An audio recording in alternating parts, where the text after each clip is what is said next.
Hey guys, we're back, and today we're going to be talking about a game that's been around for over 150 years now, and it was introduced to me last year, and I've heard about it before that, but I've never actually seen it, and a friend of mine brought it to a game day, and from then on I was kind of hooked. Finally got my own stuff this holiday season, and we're going to get this opened up and take a look. So Crokinole is a game that was invented in Canada, I think in the 1860s. It's been around a long time.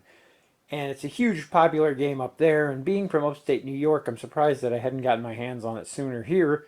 But it is slowly spreading out and the popularity is skyrocketing again for some reason. The main thing here is the board. This is a Tracy board, one of the more well-known manufacturers. You have your play surface here, which is a waxed layer of wood separated into different scoring segments and player areas. The players go in one of these quadrants here. And then you have this center ring with a hole in it, and these pegs, sometimes they're wood, sometimes they're rubber coated, and then a gutter on the edge. And you have these wooden discs, and the idea is that you're going to try to flick these discs and have them end up as close to the center, if not in the hole, as possible. Once somebody's disc is in play, players of another color have to try to hit that disc, which I don't know if I can from this angle. Try. No. So that would be a gutter shot. But once somebody else's is out there, every piece shot after that has to bounce off another player's color. And then at the end, you have so many shots, depending on the game type you're playing. And at the end, you add up the scores. It's 5 points, 10 points, 15 points, 20 if it goes in the hole. And then you subtract the difference between the two players to get your final score. They usually play to 100.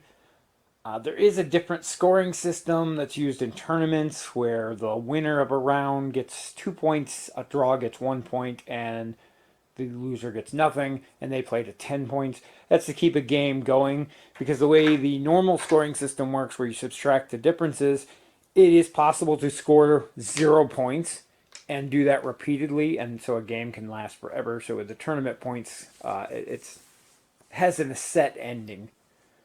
The big thing about this game, though, is that it's so simple to play. There's so few rules, and it's really easy to teach anyone.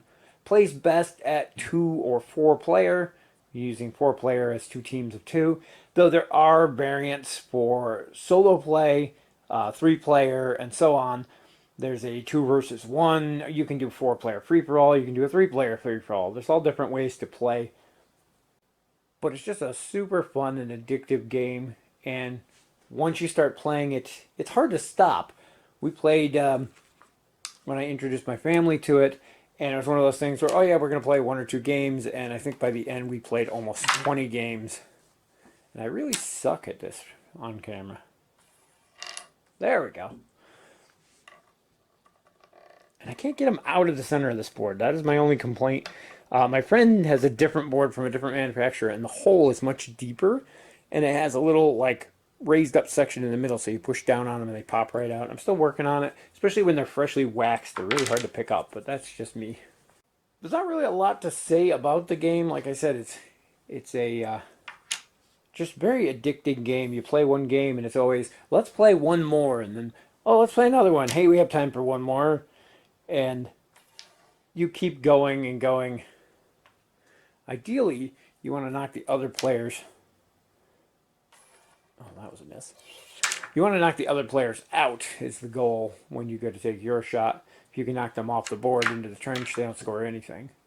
But I'm sure there's Canadians or people out there who are diehard fans who are cringing at my explanation of the game. But it's just something fun. I don't play at a tournament level. I don't know anybody who does. We just play for fun, and we have a good time doing it. The main rules are super simple. You have these little quadrants, so you'll be sit down at one, and you have between this line here and this line here. Anywhere along this line is where you can shoot from. And then, as I said, you're shooting towards the center. It has to end up in that center ring if nothing else is on the board. Or if another player's color is on the board, your piece has to bounce off of their piece. Alternatively, you can use, see if I mess this up, you can use one of your own pieces to hit their piece. However, if you don't, say we did that same shot again, and somehow I missed, I'm not make this obvious, but if we go like that, never hit that piece, both of these get removed. So you can gamble with things like that, especially when there's a bunch in the center. And you should be playing opposite each other. Granted, I'm shooting from both sides here, but the idea is, you know, if you can place one of your pieces here, or better yet, you know, up closer, but even up against these, becomes a hard shot for them to make from the other side of the table. Vice versa, the same thing for them. If they were to get a piece here, and I have to hit it from this side, and I missed, because I'm terrible. I'm also not getting down at table level to look, but it's just a really fun, addictive game, and it's very quick paced. I think in a standard play game, you get 8 shots. In the team play, both players on a team get 6. There's other variants with other types and things, like the 2 versus 1, where one player gets 12 and the other 2 each get 6, things like that. But the official variant is 8 shots a player, or 6 shots a player on a 2v2 team. And it's just a super fun, super addictive game. The drawback, and probably the huge thing that's keeping it from being more popular than it is, are the boards. And it's hard to get a size for this on camera, but this thing is massive. I mean, this is a 6x4 table, and the board itself is 3 feet across, if that gives you an idea. For the tournament size, there are smaller traditional size and family size tables. You can get them in octagons. I like the round ones personally, because when there's stuff in the gutter, you can slide it around to the other side. You can't do that on the octagon tables, but this is the official tournament size.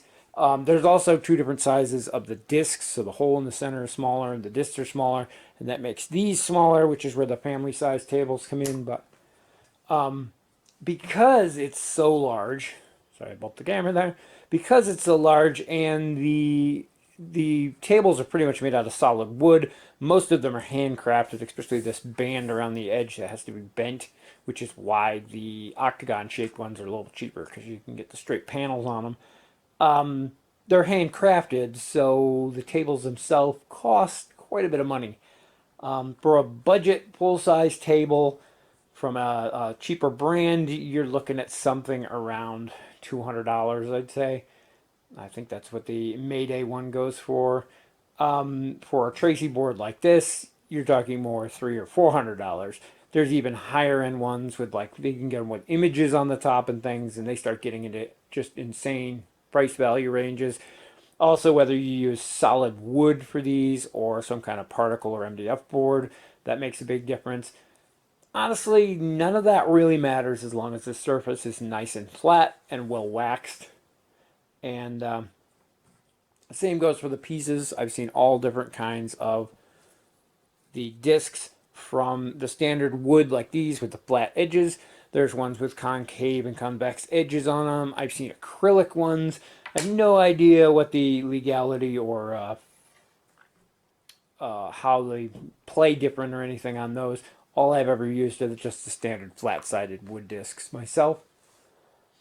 There's also tons of accessories you can get for the game. When you sink a 20, so you can keep the score for it, there is a bowl that you can put them in, which is what a lot of people use. There's these little acrylic containers that go on the rail here, and you just drop them into those. There's scoreboards and things like that. None of that stuff you really need, though. As long as you have the table and some discs, you're good to play. And yeah, it's been a lot of fun, and we got this game. I got it just after New Year's, because it was supposed to be here before Christmas, and it was a whole fiasco with where I bought it from. So I ended up getting a different table, and I got it from a different company. Got here just after New Year's, so in the last 2 weeks, I think we played over 20, 30 games. So it's very addictive. Plays very fast, too. That's another great thing about it. And it's really good at any player count between 2 to 4, though with This is something new that's come out recently, I think, or maybe in the last couple of years. But it's actually a card game that you play with the game, and it can be used to do a solo mode as well as a elimination mode to the game. It's not, I don't know if it's a official or anything like that, but it is a lot of fun, and it allows you to do some practice and play solo. Basically, by setting up certain tiles and certain discs in certain areas, and then you have to play off those, trying to knock them off the table.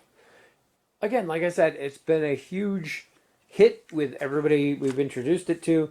The guys at the local game store that introduced it to me, they're looking at buying a new table, so their old board will be going on to somebody else, and that'll expand it. I know a lot of the local game places have expressed interest in playing there, so I might be taking this to a local game bar here soon, introducing it to some more people. Overall, though, it's a great game. It is a lot of fun to play. If you have a friend who plays or has a board, you really don't need to pick one up yourself. They are extremely pricey, as I said, and do require some maintenance. You do have to wax the board. I got the type of wax that is actually recommended by the Tracy, the guy who makes these.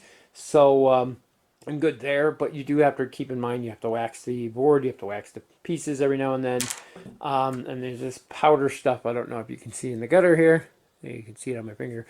But they make this gliss powder stuff that you put a little bit in the gutter, and then when your pieces are in the gutter, they get that on them. It also helps them slide. I don't know how much I care for that. I know a lot of people, it's kind of controversial. Some people like it, some people don't. So I used it because it came with the board.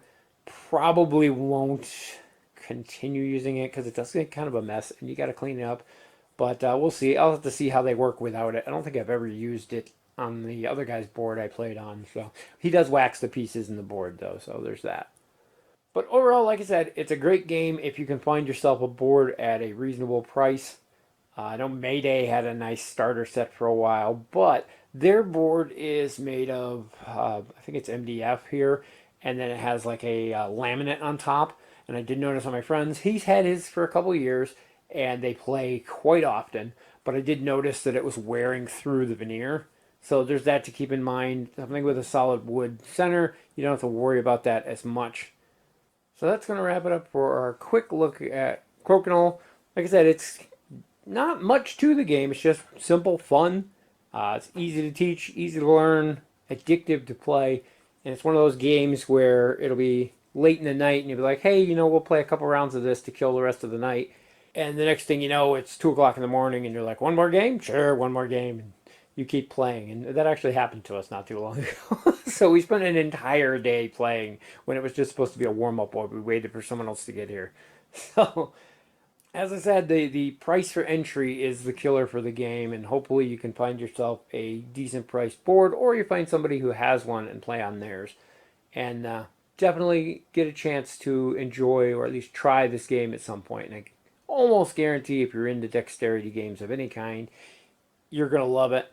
And even if you're not, you probably like it. My wife isn't huge on most games, and I think she's addicted, so she's even asked to play a few times. Anyway, that's going to wrap it up for our look at Crokinole. As always, thank you guys for watching, and we'll see you in the next video.